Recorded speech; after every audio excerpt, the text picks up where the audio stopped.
Okay, it's time to let our unwelcome house guests free out in the wild.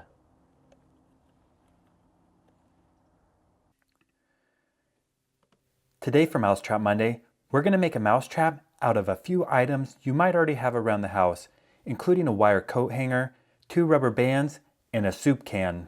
Now, I first saw this mousetrap in an old magazine article by Mother Earth News, dated December 1982.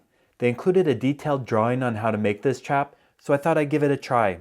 The first thing we'll need to make this mousetrap is an empty soup can, along with the lid. It's almost time for lunch, so I'm going to make some grilled cheese sandwiches and tomato soup. Then we'll go make our mousetrap. Now, I wish I had a left-handed can opener. I'm going to have to do this backwards.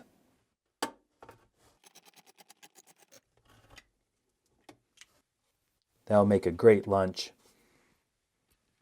Now that the can is washed out and clean, we'll need to follow the plans and drill 10 holes for the wire.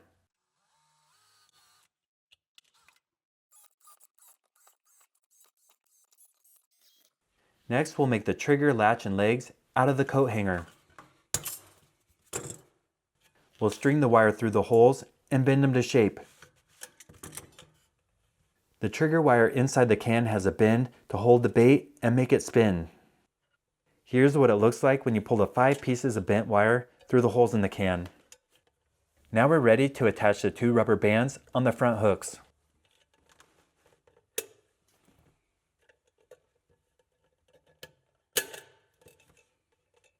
To set the trap, you pull down the lever on the lid and hook it under the trigger wire. The mouse will go inside the trap, and when it tries to get the bait on the trigger, the lid will come slamming down. Then the mouse can't get out because the rubber bands are holding the door closed.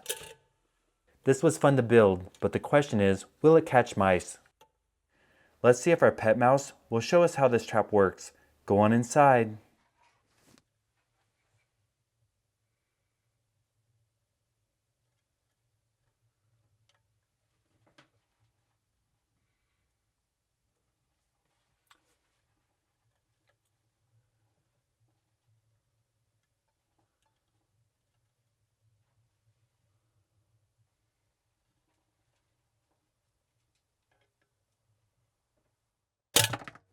Boy, that trigger's sensitive. It went in there, touched it, and got caught.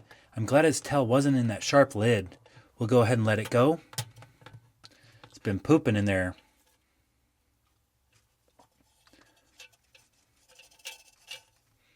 Well, it worked with our pet mouse, but we have a wild mouse problem in our house. I'm going to show you what it is. Out here in the garage is where my wife works out. She has an elliptical set up. She was out here at 5:30 this morning, and right down there along the wall, a mouse ran by. So we're going to set up the soup can mouse trap and the trail camera and see if we can catch the mouse that invaded our house. Inside, I covered the trigger with peanut butter. We'll place the trap along the wall, just barely set it. Now we'll set up the trail camera. We'll focus our trail camera on the trap, line it up. I now use an Exodus Lift 2, by far the best trail camera I've ever seen. And I hook it to an external power supply, a 12-volt battery. This system will run for hours and hours. We're all ready to go. Let's see if we trap that mouse tonight.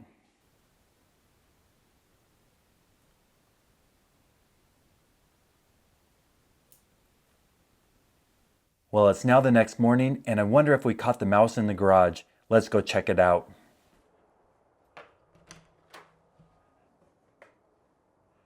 Hey, the lid's down. That must mean we caught a mouse. Well, something's moving inside the can. I'm going to tip it on its end. I'm not going to lift up the lid because the mouse could jump out. Let's go check the trail camera footage and see what happened. We'll go ahead and open the file, and it looks like there's 14 clips. Each clip is 90 seconds long. So we'll see what we got. There, I'm setting the trap just after 8 o'clock at night. As you scan through, there's the mouse still going inside the trap, but not getting caught. Going in and out, taking some food. Oh, there's 2 mice there, 1, 2. We may have to set up the trap over multiple nights to catch both of them.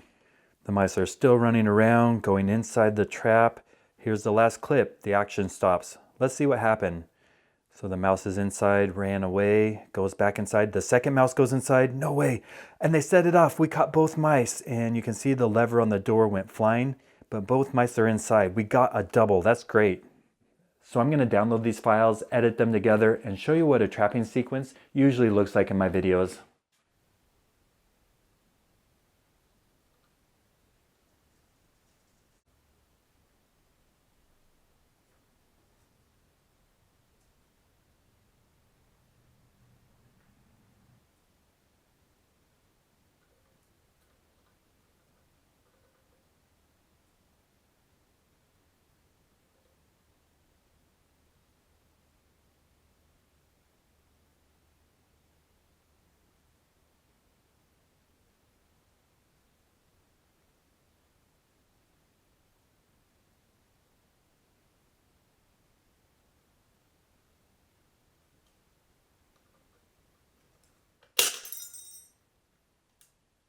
Well, now that I know we have 2 mice inside the can, we're going to take them far away from the house and let them go. Okay, it's time to let our unwelcome house guests free out in the wild. There's one.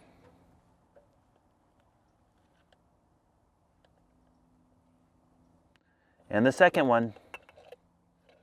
Well, overall, I'm very happy with the soup can mousetrap. By sheer luck, we caught both mice in the first night. But even if we didn't, if we only caught one mouse, they like going in there so much, we just set the trap up again and catch the other one. Now the key to making this mousetrap work is making the trigger system very sensitive. You gotta cut the wires just right so when they go in there and hit it, the door closes. But if you do make this trap, be very careful. That lid is sharp. Now the style of mousetrap where they go inside, hit a trigger and the door closes is not a new one. Here's a reproduction of a very old style mousetrap. It's described in a book by Leonard Mescal over 400 years ago. It has a door, the mouse goes inside, hits the wire trigger, closes, and you got them. So people have been catching mice this way for centuries.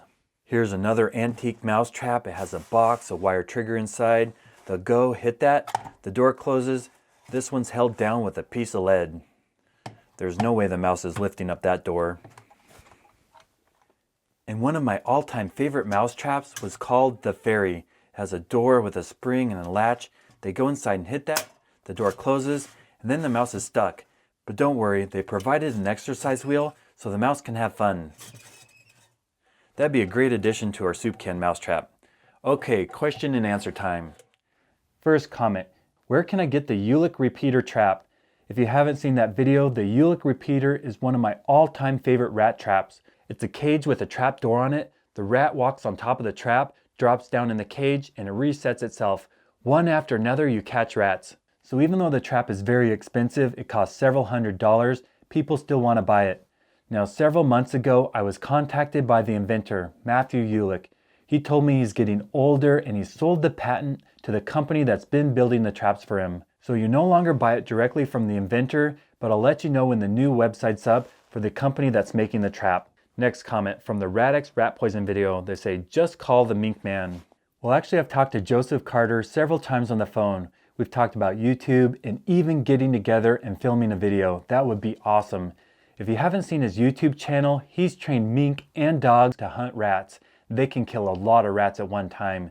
The mink go down in the holes, either kill the rats or flush them out.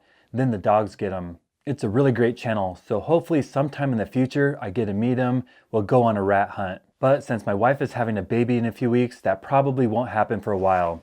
Next question.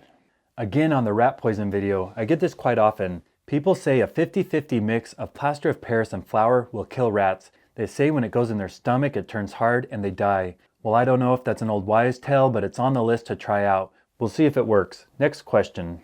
Does black pepper work to repel mice? I'm very curious about this. It's on the list of videos I want to make. I found an article where Szechuan pepper has been used to keep mice from eating seeds. After reading that article, I went to eBay and bought a bag of ground Szechuan pepper and whole Szechuan peppercorns. I've never smelled it before, and basically it smells to me like something herbal, not very peppery.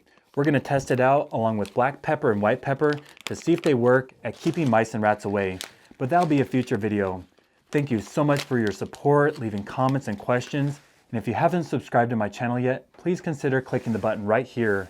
I've posted over 550 videos on YouTube, and currently I'm posting new videos every Monday. So if you want to see the best videos on how to catch mice, rats, squirrels, chipmunks, moles, voles, and gophers, stay tuned.